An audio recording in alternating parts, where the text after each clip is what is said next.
Please do something. I cried out in desperation, but both my mother-in-law and husband ignored me. They didn't even look at me as I stood there, covered in blood.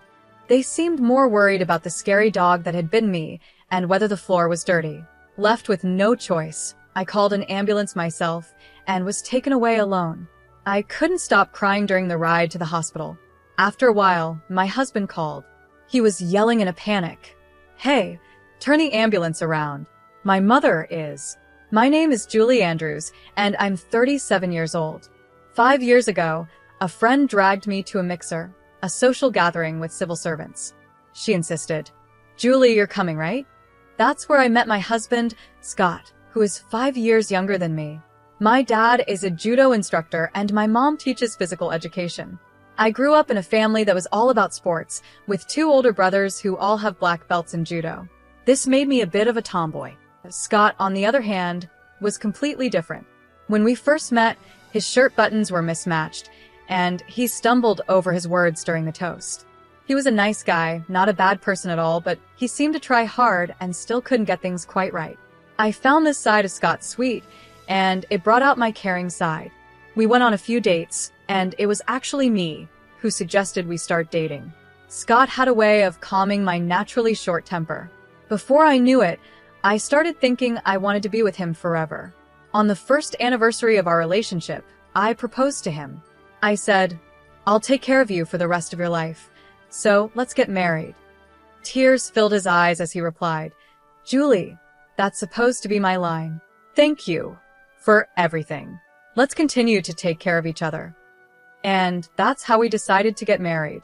When Scott first met my parents, he was completely nervous around my strict father and 2 brothers. My mom tried to calm him down, saying, "There's no need to be scared, you know." But Scott replied loudly, "Yes," and his voice cracked, which made the whole family laugh. My father, though strict, said, "He seems a bit unsure of himself, but I can tell he put a lot of thought into the gifts he brought. And it's clear he really loves Julie, which makes me happy." After meeting my family, it was time to meet Scott's family. He told me that his father had passed away from cancer 3 years ago. His parents had struggled with infertility, and after 6 years of trying, they finally had Scott. Normally, I wasn't the type to get nervous, but that day I felt really anxious about meeting his mother. I don't usually get nervous, but on this day, I was very anxious about meeting my mother-in-law. I couldn't stop worrying. What if she doesn't like me? What if I mess up when I greet her? What if she has an issue with our age difference? Just then, Scott, who usually isn't the most reassuring, said, "Don't worry, my mom is really kind. You'll find it easy to talk to her. She's famous in the neighborhood for always smiling." Hearing this made me feel a little better. He added, "And there's no way anyone could dislike you, Julie." His words lifted my mood. When we arrived at his family home, we rang the doorbell. I introduced myself. "Nice to meet you, Julie. Thank you so much for taking the time to meet with me today." His mother smiled warmly and said, "Oh, you must be Julie. No need to be so formal. Come on in." She was wearing a lovely dress and had a refined, gentle look. I was worried about the age difference, but when it came up, she said, "Age doesn't matter at all. I'm so happy that someone like you'll be Scott's wife." All my fears went away. She didn't care about the age difference at all, and was enthusiastic about everything I said. I had a great time. Our conversation turned to a story about a poodle my mother-in-law once had.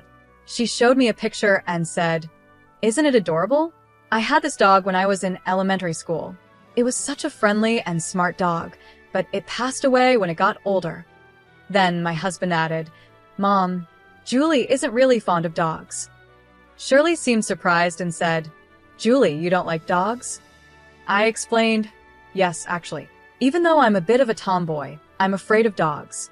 When I was a child, I was playing ball with my brother in the park, and a stray scary dog bit my arm when I went to get the ball. I bled a lot and needed 5 stitches. Since then, it's been a traumatic experience, and I've been scared of dogs." Shirley responded, "Oh my, I didn't know that. I'm so sorry for talking about dogs when you're afraid of them." I quickly said, No. I'm sorry for worrying you. The poodle in the picture was really cute." Shirley smiled and said, "Thank you." On the way home, I told Scott, Your mother is so beautiful, kind, and such a wonderful person. He smiled and replied, I know, right? My mom is always smiling and has such a gentle nature. I agreed, saying, she's a lovely mother. We kept talking about his mother excitedly. Then suddenly, my husband became serious. Actually, there's something I want to talk to you about, he said. You know how we visited my family home today? Yes, it was such a big house. I was really surprised, I replied. Exactly, he continued. When my dad was still alive, he designed it with my mom in mind, making sure everything was convenient for her. The house even has 4 children's rooms in case they had more kids, but since I'm an only child, they were never used. Now my mom is living there alone, and she finds it too big and lonely. So I was thinking, what if we live with her? I was shocked by his unexpected idea. My eyes widened in surprise.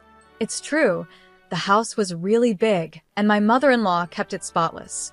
Living in such a house would be amazing, but we're newlyweds, and it feels a bit too soon for that. After thinking for a moment, I said, your mother is a wonderful person, and the house is so beautiful that it feels like too much for me. But we just got married, right? I'd like to enjoy our newlywed life. Just the 2 of us, for a little while longer. I see. You're right. I understand, he said. I'll let my mom know. Yes, I'm sorry. Please explain it to her gently. I felt a bit guilty towards Shirley, but I knew it was important to share my true feelings instead of just going along with everything. I was relieved that my husband seemed to understand and agree with me. Then our married life together began. Scott was still a bit clumsy, but he actively helped with house chores, and we were enjoying a happy and smooth life. However, recently, something has been bothering me a little. Oh, hello, Mom? Got it. I'm coming over now, Scott said on the phone. Your mom again? I asked. Yeah, the living room light bulb burned out. I'll go over and replace it. And off he went to his mom's house. Lately, it's been like this all the time. Mom bought a new computer, but she's having trouble setting it up, so I'm heading over to help. Or, Mom bought too many groceries at the supermarket, so she asked me to come pick her up. I'm going to help her out. Whether it was weekdays or weekends, the phone would ring, and Scott would head back to his mom's house more and more often. I started feeling a little upset, thinking that he could at least spend the weekends at home with me. But at the same time, I reminded myself that Scott is just a kind and thoughtful person who cares a lot about his mother. A month had passed since we got married, and just like when we were dating, we hadn't had any major arguments, and things were going smoothly. Today was Shirley's birthday. My husband and I had picked out a present and a cake for her, and we went to his parents' house. As soon as we walked in, a scary dog suddenly jumped out. What? I said, my eyes widening in surprise. There hadn't been a dog when we came for the wedding visit. Since I'm afraid of dogs, I quickly hid behind my husband. Shirley came out of the living room and said, Oh, welcome, Mom. Where did this scary dog come from? Scott asked. Well, I was feeling lonely living by myself, so I got a dog recently. Isn't it cute? She said, smiling. The dog was small, a Welsh corgi. I see, I replied, still startled by the dog's sudden appearance. I forced a smile, even though I was scared. Without noticing my discomfort, Shirley brought the dog closer to me and said, Come on, Julie, why don't you hold it? I took a step back and said, I mentioned this when we came for the wedding visit, but I was bitten by a dog when I was younger, and I've been afraid of dogs ever since. I politely declined to hold the dog. Oh, did you say that? I didn't know, she said, pretending not to remember. But it's so cute. What a strange person you are. I noticed a slight smirk on her face, and for the first time, I wondered if Shirley was being sarcastic. After that day, whenever Scott said, Mom wants to see you, or let's go visit my mom, I started declining. I still couldn't forget the smirk she gave me when she saw I was uncomfortable around the dog. A month later, after finishing work and coming home, I found my mother-in-law in the house. What? Why are you here? I asked, surprised. Oh, welcome home. She greeted me cheerfully, as if everything was normal. She was in the kitchen, had opened the fridge, and was cooking. Why did you come over so suddenly? I asked. My dear Scott said he wanted to eat my homemade stew, so I just had to come, she said, looking very happy as she hummed to herself. Oh, I see. I tried to smile, but I felt tense, especially since her dog was in the living room. To make things worse, she had fed the dog, and it was licking clean my favorite antique plate. I had bought that plate at a flea market in Canada, and now the dog was licking it clean. Who could possibly be okay with this? I went to my room to put away my bags and coat. I told myself not to get upset since Shirley had come all this way. I took a deep breath to calm down and went back to the living room. To my horror, the dog had made a mess on the brand new carpet. The stain was bright yellow. Oh no, the dog messed up the carpet. I shouted in a panic, but Shirley didn't seem to care. Oh dear, it made a mess right there. Huh, she said casually, not even bothering to scold the dog or clean it up. Knowing the stain would get worse if I didn't take care of it, I ended up cleaning it myself. I was usually calm, but this really frustrated me. Just then, I heard the door open, and my husband came home. The dog, hearing him, started barking loudly. Woof, woof. It barked until he came into the living room, and even the sound of the barking scared me. Once the dog saw it was my husband, it stopped, and I felt a bit of relief. The three of us sat down to eat the stew Shirley had made. Neither my husband nor Shirley bothered to put the dog in its cage, so it wandered around our feet, hoping for food. I felt tense and started trembling. Shirley noticed and said, "You really don't like dogs, do you, Julie? You look so scared. I brought the dog today to help you get over your fear." Bringing the dog here without asking, using my favorite plate, letting it mess up the carpet, and having it bark at me, how is any of this supposed to help me get over my fear? If anything, it made me hate dogs even more. In my mind, I was screaming, "If you really want to help, just put the dog in a cage or keep it away from me."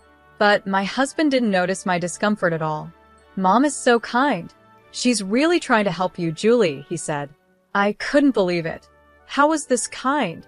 She was pretending to care, while actually making things worse for me. Then, to make things worse, my husband started to lecture me. "Julie, this isn't okay." "What?" "I'm the one at fault," I asked, shocked. "Mom has done all this for you, and yet you keep avoiding the dog. You won't even visit my parents' house because of the dog. You're not trying hard enough, Julie," my husband said. Since his mother was there, he started criticizing me more harshly than usual. I had no choice but to say, "I'm sorry," and apologize in front of my mother-in-law. I bit my lip, trying to hold back my frustration. After that, Shirley began coming to our house often, always bringing her dog. Each time, the dog would run around the house, making a mess. But Shirley never seemed to care or discipline the dog. These visits were stressing me out more and more. One day, I had enough. I gathered my courage and said, "Please, I've told you many times that I'm afraid of dogs. Can you stop bringing the dog here?" Shirley's face changed, and she suddenly looked angry. "I've been wondering," she snapped. "Are you using your fear of dogs as an excuse to avoid me, Julie? That's terrible." I was shocked and had no idea what she meant. But what surprised me even more was that my husband agreed with her. "Julie, that's too much. My mom has been thinking of you, and you've been avoiding her. That's really rude. Apologize to her." "Scott, Shirley, you both know I'm afraid of dogs, right? But you keep bringing the dog, and every time it makes a mess, I'm the one who has to clean it up. This is too much," I said, frustrated. Shirley frowned and said, "At least let me enjoy my time with the dog. You're too old to have kids anyway, so what's the harm?" I was stunned. "Is that what you really think?" I asked. "Isn't it true? You're already 37, and it's getting harder to have a baby at your age. But my son is only 32.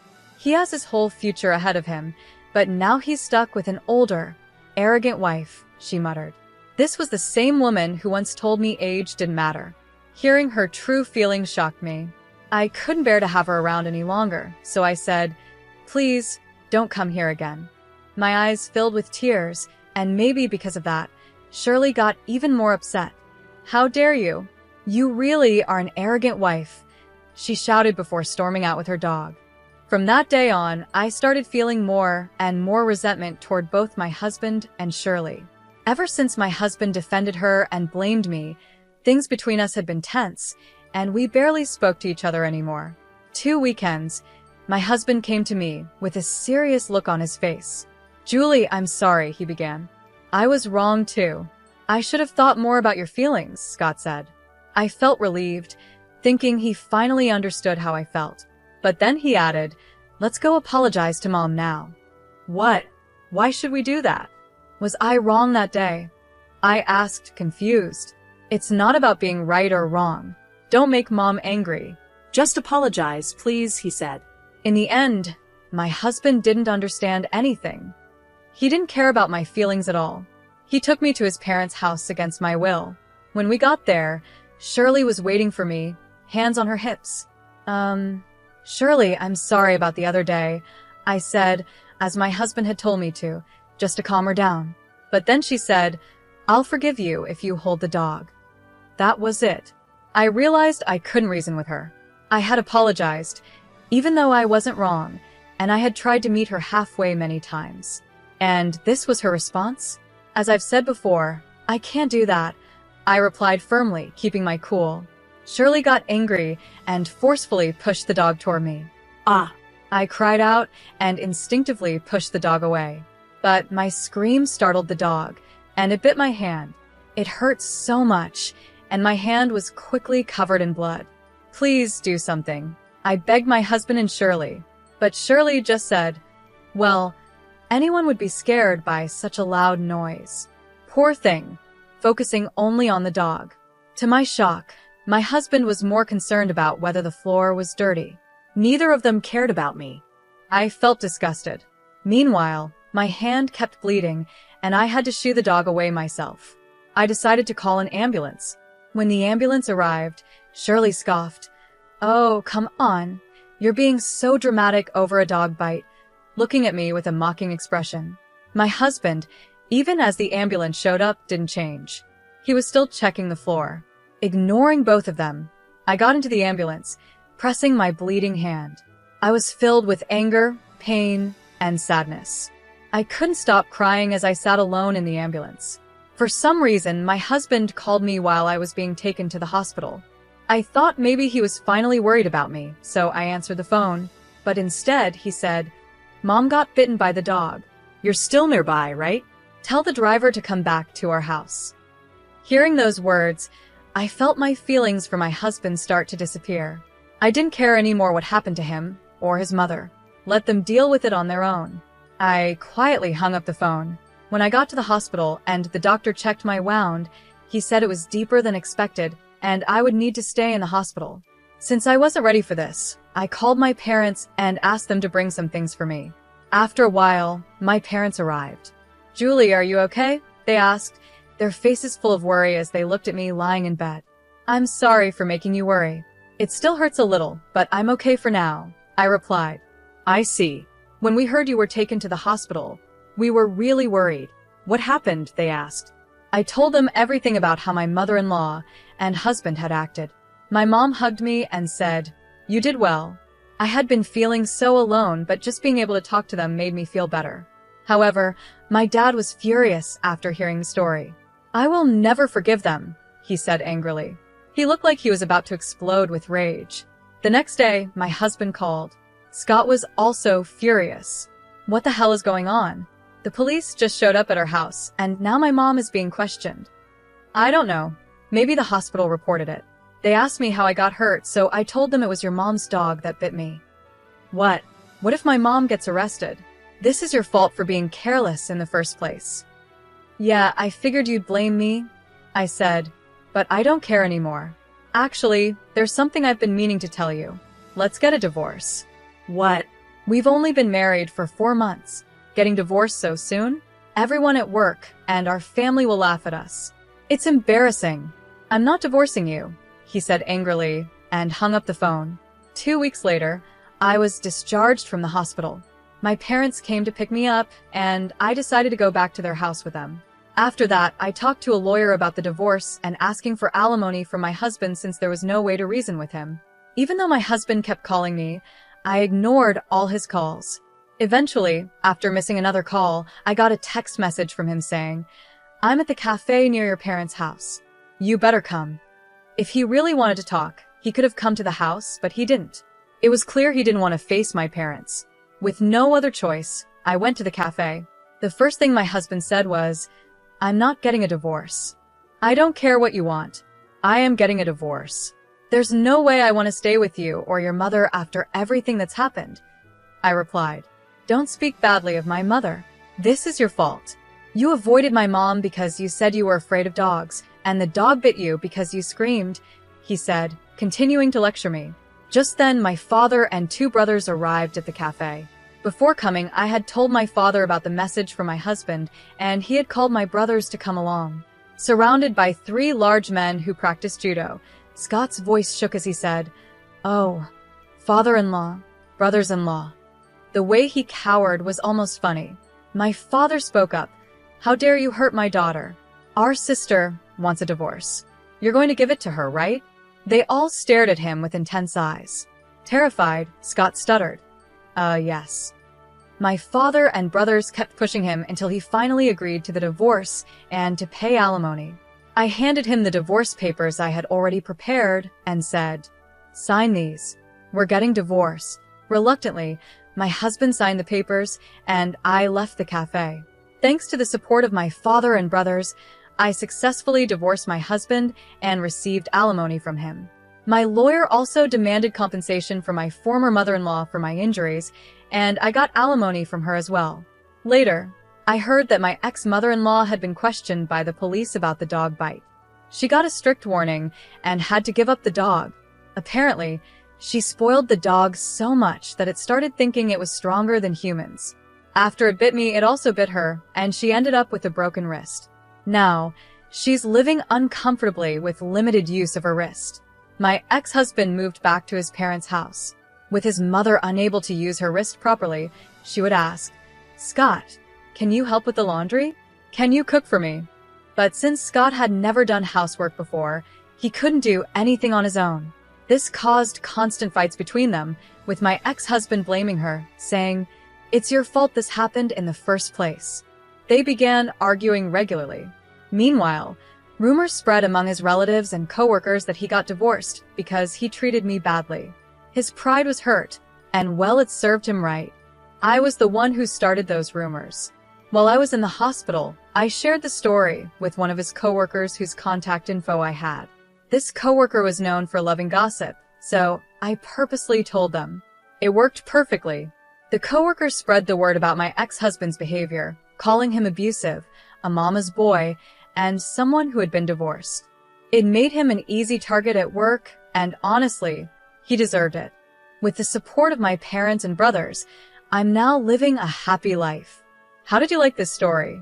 Please don't forget to subscribe to my channel. See you in the next video.